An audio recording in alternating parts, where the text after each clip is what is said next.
Assalamualaikum dear students, my name is Dr. Hira and I'm your course instructor of professional practice in physical therapy. As you know that again because the second wave of COVID, institutions have been closed and we are again working on the online mode of teaching. In the last week, in the second last week, your exams were conducted, and since last week, that is the week 9, we started with the chapter number 9 that was about the administratorship from the physical therapy perspective. And we discussed that lecture in an interactive session, and I added onto the Google Classroom 2 recorded lectures as well. So the today's lecture actually is related to the that lecture, because in this lecture I am going to explain only the role of physical therapist as the manager, but the manager of the patient or the client. Actually, in the last lecture, in the last topic, that was physical therapist as administrator or the manager, that was relevant to the organizational or the company or the business managership or the administration. But in this lecture, I will be telling you about just how a physical therapist is being a clinician, how he or she is responsible to manage his clients or the patients. All right.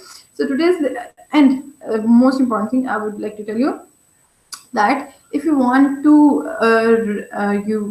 if I refer you about this lecture, if I refer this lecture, then this is from the 4 levels of management, because in the first level of management there was term how physical therapist will act as the patient the client manager. All right, so in the level of management there were 4 levels of management.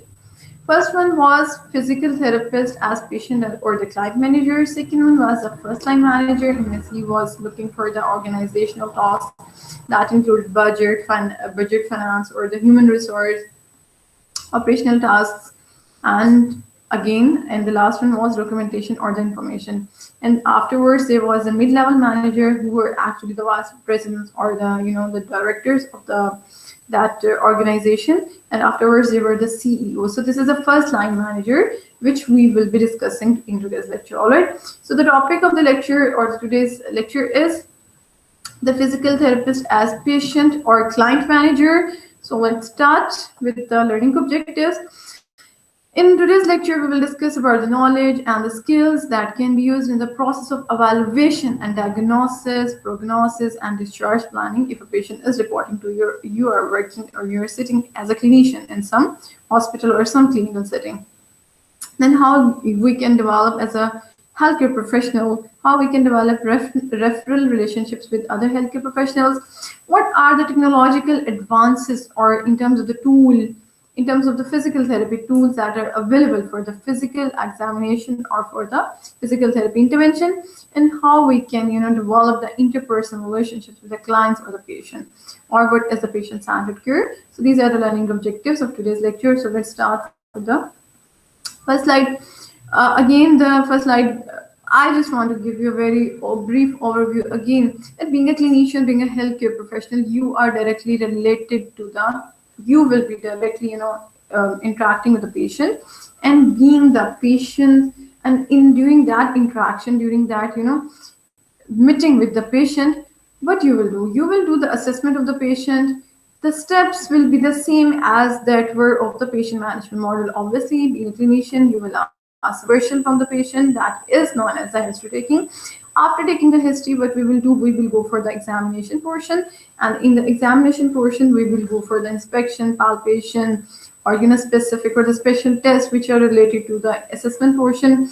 We can take help from some investigation or the test or the measures, or we can ask the patient to go for this test or go for this test. That can be diagnostic imaging, or that can be some kind of blood test or the urine test, but that depends upon the requirement only or the indication.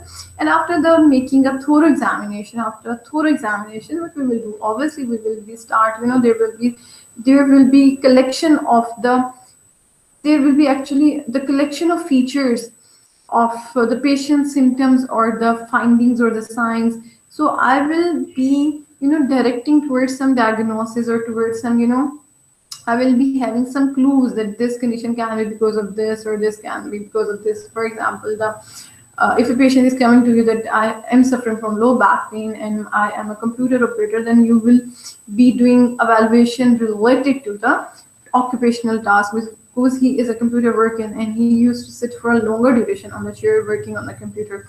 So that is about the relevant examination, and after doing the relevant examination, you will go for the diagnosis or the differential diagnosis, and after doing the differential diagnosis, after making the exact diagnosis, what you will do, obviously you will develop a customized plan of care after discussing with the patient, and in the end, obviously we have to see the prognosis of the result, that is the outcome of the result. Okay, so this was a very brief summary. These are the very simple steps because you have been studying these steps since long. So let's start with today's first slide. Okay, Ji, they say that the profession scope of practice is directly dependent on the education and the skill of the provider, the established history of the practice scope within the profession, supporting evidence, and the regulatory environment. For the physical therapist, the profession has outlined the following 6 steps involved in the management of a typical patient or a client: the examination of the patient, evaluation of the data collected from the patient, and identification of the problems of the patient, or you can call it as the identification of the impairments, because impairments are actually the signs and symptoms which we are, evaluating during the examination, the assessment part. Then the third step is determination of the diagnosis. Fourth step is determination of the prognosis and the plan of care, that is the POC. And the fifth step is implementation of the plan of care or integration of that plan with the patient's condition or the symptoms. In the sixth step, we have the examination of the patient and evaluation of the treatment outcome that we call prognosis. So this is a very good summary of whole lecture. Okay, through accomplishment of the process of the patient management, the physical therapist determines where the physical therapist services are needed and develops a plan of care in collaboration with the patient, client, or the caregiver or the family attendant. All right. Then the next question is why patients come to you. Being a healthcare professional, being a clinician, why patients are reporting to you? Does they know what a physical therapist can do? So what is the need to seek physical therapy services? And the answer is that almost everyone, regardless of the age, values the ability to function as independently as possible during everyday life. Just always remember that the patient will only be coming to you when he will not be able to perform ADS by himself or herself. Patient can tolerate pain, patient can tolerate, any minor kind of disability or minor kind of functional limitation. But when the patient will be at, when the disability status will be increased or the patient will not be able to perform his daily activities, then the patient will be coming to you. This is a very common habit in our society that if a person is having, issue, he will say, no, it will take time and it will be corrected by itself. So I am not going to the doctor or I can't afford the treatment. So what happens actually during that time, their pathology or their, functional limitation becomes that much extensive that when they report to the physical therapist or some other clinician, things have become, so much difficult that at that time the patient will think that now my recovery time will be very minimum. But he or she does not know that they are late when they report it. So, but still, being a counselor, you can tell them that no, this is going to take a longer time. Okay, Ji. So again, as I was telling you, that everyone respects the activities of daily living. So we have to responsible for our own health and the wellness, because if I'm not able to change my clothes or if I'm not able to drive by myself, then obviously that will be a very much dependence. So who are the healthcare consumers? Healthcare consumers or the patient and the clients, they typically seek out or refer for the physical therapy services because of the physical impairments associated with the movement disorders that can be caused by any injury, any disease, or health-related conditions that interfere with their ability to perform or pursue any number of activities that are necessary or important to them. Physical therapy services may also be sought by the individuals who have no impairment but who wish to improve their overall level of fitness or they want to reduce the risk of injury or disease in the future. So this is a typical definition of the client is a person who is not having any kind of pathological impairments. He just want to improve the overall level of fitness or the health or the wellness. Okay, an individually designed therapeutic exercise program for the patient or the client is always a fundamental component of the physical therapy services that are being provided to the patients or the clients by the physical therapist. And this stands to reason because the ultimate goal of a therapeutic exercise program is the achievement of optimal level of symptom-free movement during basic to complex physical activity. So always remember symptom-free movement, because in terms of, if I talk about from the perspective of the patient, then what is the recovery for the patient? He is not interested in 180 degree shoulder flexion. He just wants independence of this level, that he or she should be able to do the activities with their required range of the shoulder. So that is the symptom-free movement they want. They just want a pain-free range of movement, or the overall physical fitness, in order to be independent. Okay, so again, there is a definition of the healthcare consumers. Healthcare consumers are divided into two categories: patient and the client. A patient is an individual with impairments and functional limitations diagnosed by the physical therapist who is receiving physical therapy care to improve function and to prevent disability. A client is an individual who is not having any dysfunction or any pathological impairments, but he is engaged, or he is interested in physical therapy services to promote health and wellness, and he wants to minimize the risk of injury, or he wants to prevent the dysfunction in the future. Okay, and to develop a specific plan for the patient that culminate in positive and meaningful functional outcomes for the patient and the clients, a therapist must understand the relationship between physical function and disability, and appreciate how the application of process or model of disablement to patient-client management facilitates the provision of effective and efficient healthcare services. Patient-client management model, again, the process of disablement is again having the four categories. First one is the pathology, the cause or the disease or any injury that will lead to the development of the signs and symptoms in the patient. And those signs and symptoms, we used to call them impairments. And those impairments will lead to disturbance in the performance of daily activities of living, or the ADLs. That is a functional limitation, and that functional limitation will minimize your role, or will affect your role, your individual role, your family role, your social role, your occupational role. That is disability. So that is the process of disablement that we can, So with the process of physical therapy services, or by using the exact and the best options available for the patient when he is reporting to a physical therapist, we can develop meaningful and the positive and the meaningful functional goals or the outcomes for the patient. So what is the patient management model? As you can see in the diagram, patient management model consists of always the 5 components. First component is examination, second one is evaluation, third one is diagnosis, fourth one is a prognosis, and intervention is the last one. So 5 components of management model. If I just summarize these points in few words, then what is examination? Examination is further divided into 3 categories. First one is a history taking, in which both subjective and the objective history will be included along with the demographic data of the patient. And then there comes the system review, in which you go, being a physical therapist, you can go for the assessment of the neuromuscular system, for the musculoskeletal system, integumentary system, and you can also go for the assessment of the cardiopulmonary system. You can ask the questions from the patient about the general system, for example, the genitourinary system, intestinal system. So these are the questions that can be important depending upon the scenario, or depending upon the history of the patient, because it might happen that the patient who is presenting to you, he has to be presented, or he has to be reported to some other specialty. All right, so if you see any red flag sign in the patient's history, during the patient's history, then there will be a referral.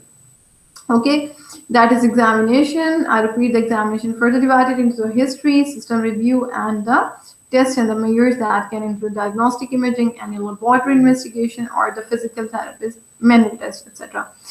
Okay, G, and there comes the evaluation or the assessment. Afterwards, there will be the diagnosis through which you will find out, or the process in which we will find out the exact cause of the complaint of the patient. Afterwards, there will be prognosis at how the outcome, what is the outcome of the treatment, or how effective my treatment for for that patient has been.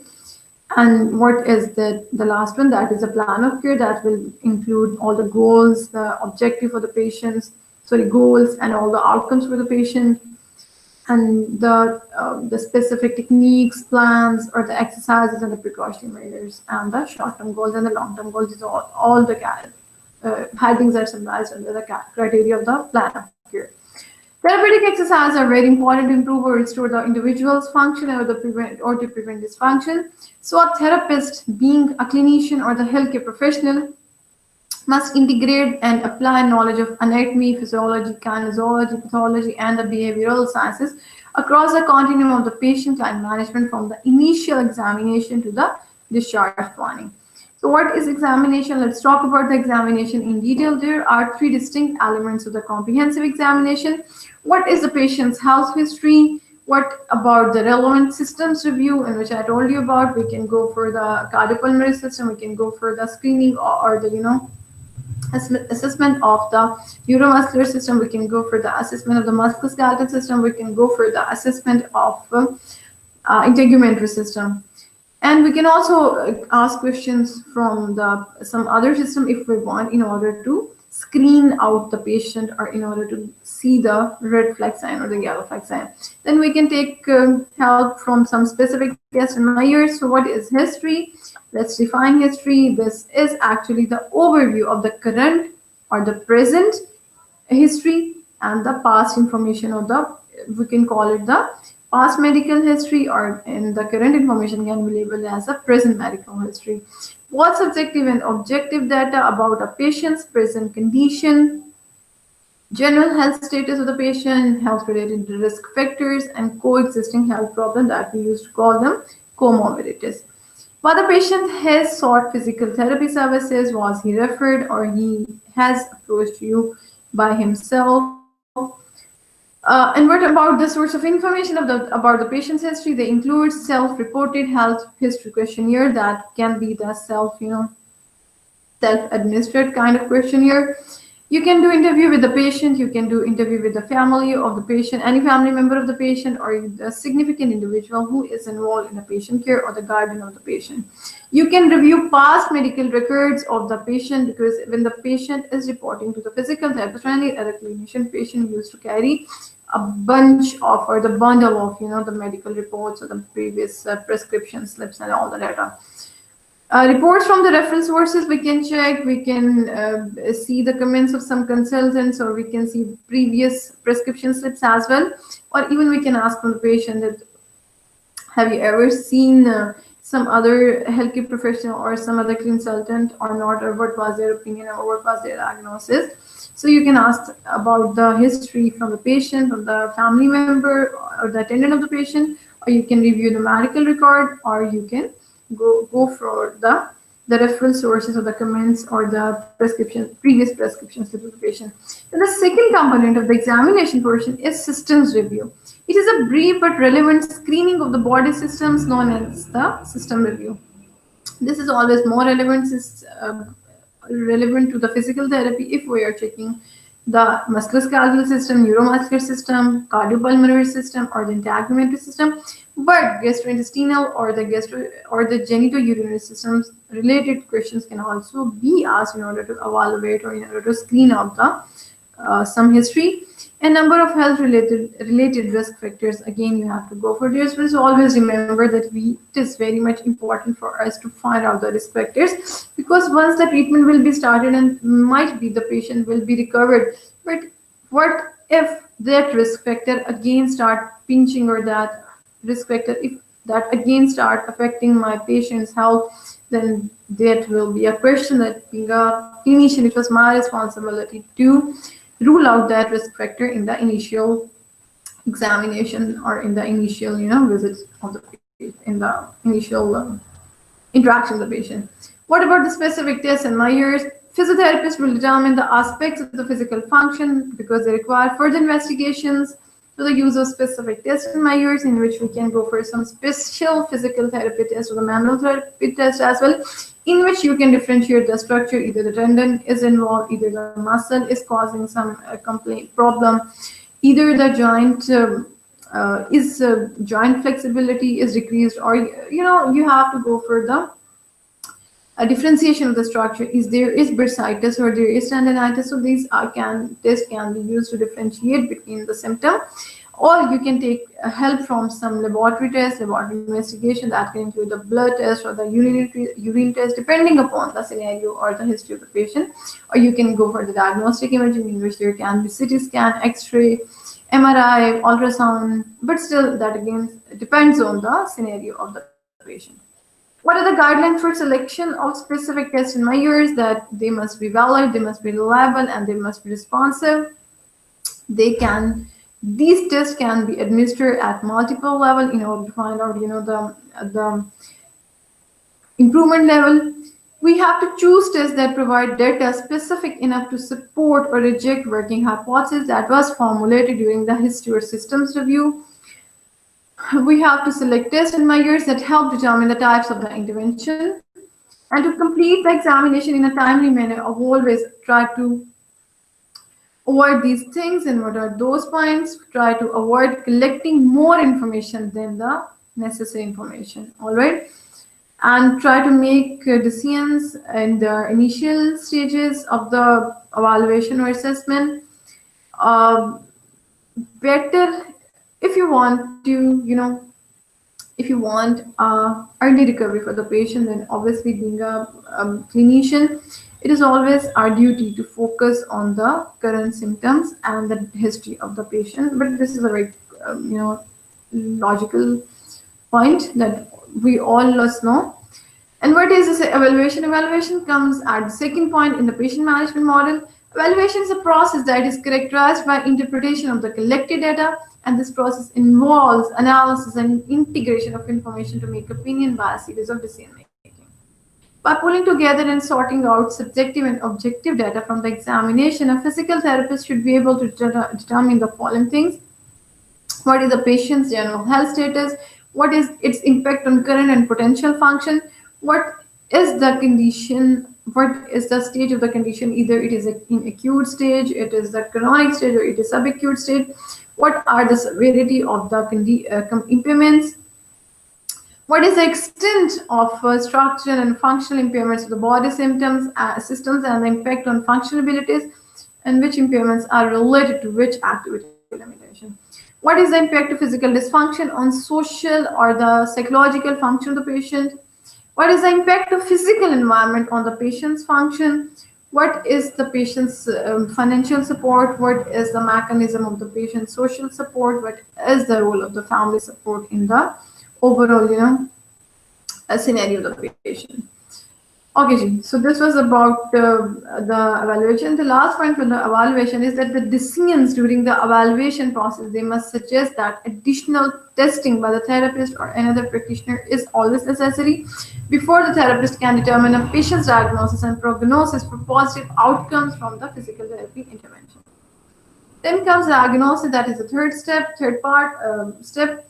The term diagnosis can be used in two ways. Either you can call it the diagnostic process, or you can call it the diagnostic category. What is the difference between diagnostic category and diagnostic process? We will see in the upcoming slide. So first of all, let's talk about the diagnostic process. Diagnostic process is a complex sequence of actions and decisions that begin with, first one, the collection of the data or examination. Then comes the analysis and interpretation of all relevant data collected, leading to the generation of the working hypothesis during the evaluation. Then comes organization of data or the recognition of clustering of data, that is a pattern of findings, formation of a diagnostic hypothesis, and subsequent classification of data into categories that we can call as the impairment-based diagnosis. All right. And what about the diagnostic category? In the diagnostic category, all the points of the diagnostic process will not be included, but we will see here are a diagnostic classification system developed by a physical therapist is useful for delineating the knowledge base and the scope of practice of the physical therapy. APTA has actually introduced some guides through which you can, we can go for the finding out the practice patterns. For example, I have added here 2 example. If a patient is presenting with impaired muscle performance, and that will be the pattern 4C. And if there is impaired joint mobility, impaired motor function, impaired muscle performance, and decreased range of motion, due to some connective tissue dysfunction, then that will be the pattern 4D. Okay, so that is about the diagnosis, and then comes the um, afterwards we have plan of care or the prognosis.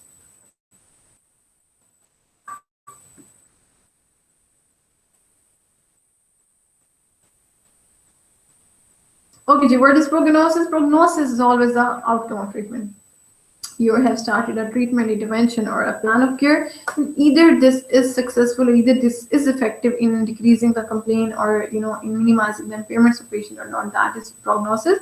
Prognosis is a prediction of patient's optimal level of the function expected as a result of a plan of further treatment.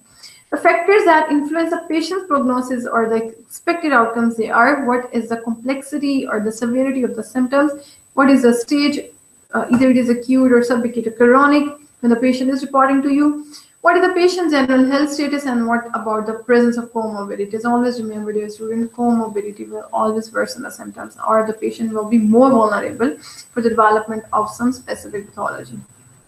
The patient's previous level of functioning or disability, the patient's learning environment, and the patient's or the family goals. What is the patient motivation level, and what about the patient's compliance or the adherence to the exercise plan? What about the safety issues and concerns from the patient side or the family of the patient? And what is the extent of support? And support, obviously, in terms of this patient management, there comes social support, financial support, physical support, and the psychological or the emotional support from the family members. All right. So this was about prognosis, and then afterwards we will talk about the clinical decision-making ability of the therapist or the clinician.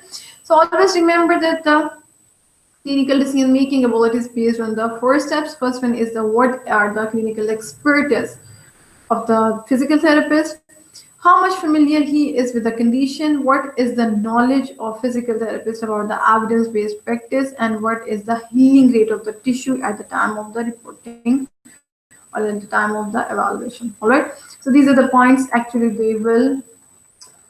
If we talk about the ground realities, then these points can lead to poor prognosis, or at the same time they can lead to the good prognosis. But that depends upon these factors about the, I told you, B. Afterwards, there is plan of care. In the plan of care, what are the headings? There comes what are the anticipated goals for the patient, what about the expected functional outcomes that must be meaningful, utilizable, sustainable, and measurable. What is the extent of improvement predicted, and intervention for about the exercises, which exercise or which techniques must be guided to the patient, what about the sessions and duration of the session or the interventions, and the specific discharge planning in the end. So in the process of clinical decision making, we have 4 categories. First one is where comes the standard familiar decision. In the standard familiar decisions, the physiotherapist's knowledge and the experience make these decisions almost automatic. In the standard unfamiliar decisions, the diagnosis and the treatment for a condition are well known, or they are at least supported by the research, but they are not commonly encountered. Then comes open familiar decision. These are the familiar decision that involve some characteristic elements such that further investigation and strategies are required. Afterwards, we have open unfamiliar decisions. These decisions involve confusing or conflicting information that requires longer and more careful observation or the follow-up from the patient. We have discussed these as 4 points already in the previous sessions, but still I added them here because they are related directly to the clinical decision making. All right. So this was about the clinical decision making, and we were discussing the plan of care. Obviously, student, she is able to do the desired task or the desired functions, then either there will be a term that will we used to call as discharge, or they can discontinuation of the services. What is the difference between discharge and discontinuation? Let's see that. Dear students, discharge is a process of ending physical therapist, but when the goals have been achieved. All right. So discharge is the process of ending physical therapy services provided during a single episode of care because the anticipated goals and expected outcomes of the treatment have been achieved. What is the difference between discharge versus what is the difference between discharge and transfer? If there is need to shift the patient to some other specialty, that will be the transfer. But if the physical therapy services are being discontinued because of any reason, for example, we see that the patient's condition has been deteriorated so much that now the physical therapy exercises cannot even they even cannot improve that complaint of the patient, then there will be need to discontinue the physical therapy services. But if we have seen that there are some certain reflex signs, or there are some certain things that need to be assessed or evaluated by some other healthcare professional, then there will be the referral, the transfer of the patient. So discontinuation refers to ending of physical therapy services before the achievement of the anticipated goals and expected outcomes, either because of unwillingness of the patient, or because of some barriers in the participation or some financial barriers. Progress is no longer possible, or there is no need for further services that can be that cannot be justified to the person who is paying for that.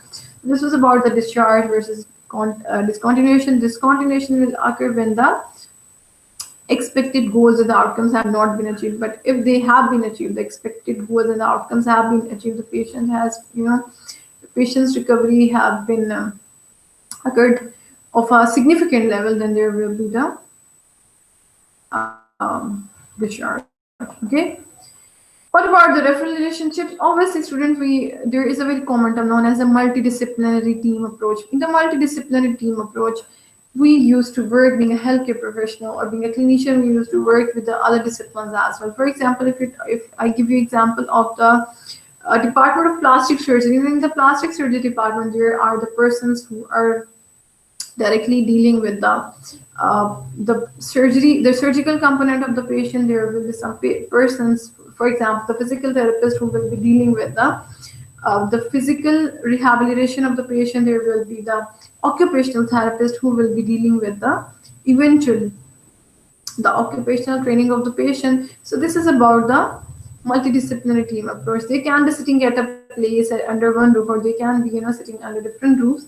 But there is very much important need always of the referral relationship. More than 30 states have passed legislation along the public direct access. As I already told you, this book was written by American authors. So again, they used to give the examples from their states.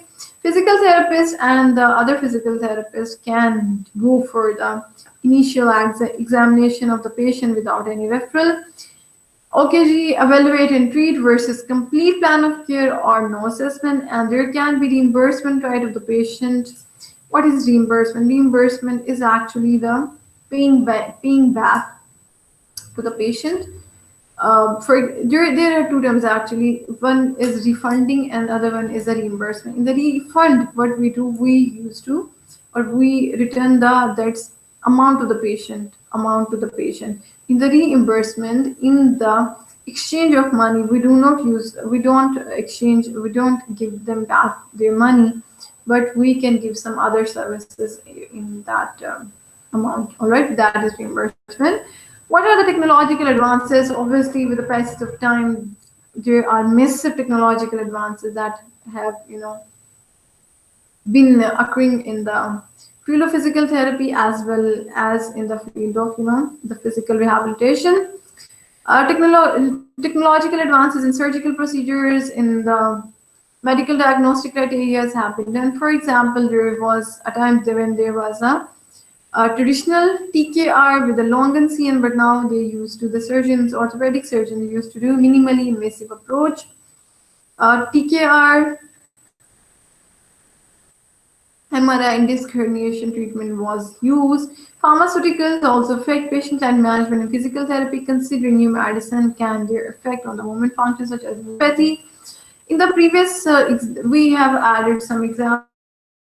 There used to be wooden pens, several wooden stools of various heights, small wooden logs, two wooden upright for suspension of some muscles.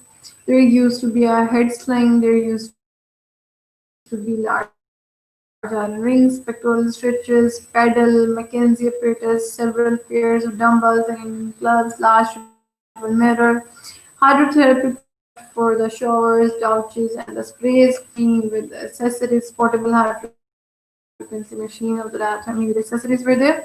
So these were the things that used to be there. But now, what are the new advances? There are mat tables, treatment tables, high-low tables, isokinetic equipment, free weight equipment, circuit training stations, rowing machine, pulley system, therapeutic balls, exercise bike, or the cycle, or the that we used to call also stretchers, modern things that are present in the current practices that are being used. What about the interpersonal relationship? There must be in the interpersonal relationship between a physical therapist as a clinician and the patient, there must be cultural competency and patient-centered care. The need to address a broader range of cultural issues we must consider. We must abide by the healthcare law that says that the compliance with an ever increasing number of laws, regulations, ethical principles that guide physical therapy practice, third party interpretation of the regulation governing payment for the services. Must be there increased access to information for both the physical therapist and patient, increased accountability and responsibility for the care provided. That is why I was stressing about the documentation in the last lecture. Less like delegation of care to support personnel, employer productivity and caseload expectations, professional development of the physical therapist, and quality of admin supporting physiotherapists is seen.